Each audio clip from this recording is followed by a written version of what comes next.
就嚟到拍見車就上嘅日子啦。咁咧，我哋咧而家咧喺沙田區嘅沙田第一城出發。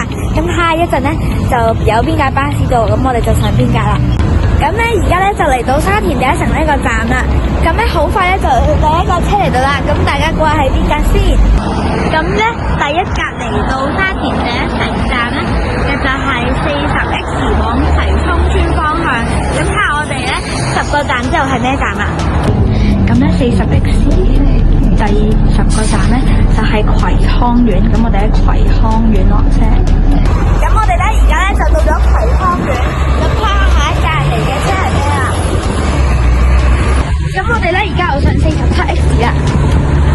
咁47X 嘅尾站就係葵盛東，咁我哋會喺葵盛東度落車。咁我哋咧而家就到咗葵盛東總站，咁我哋而家上38去平田。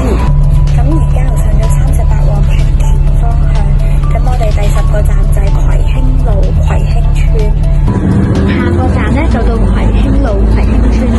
咁睇下第4程嘅巴士係搭邊架咧？跟住會嚟嘅車就係43A 去石梨大龍街方向。咁我哋咧而家咧啱啱咧就抵達咗石梨大龍街啦。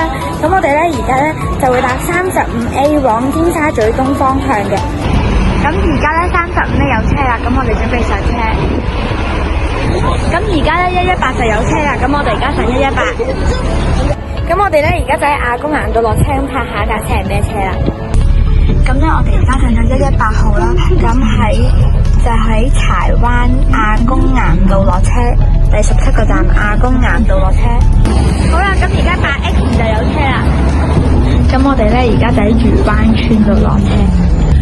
咁因為咧漁灣村咧大部分車都係翻小西灣藍灣半島啦，咁所以我哋咧就決定咧就直接搭埋一架8X 去小西灣藍灣半島咧，咁咧就去繼續完成下一程車。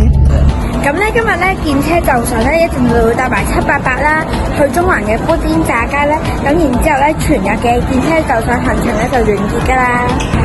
咁我哋咧而家咧就搭呢架788去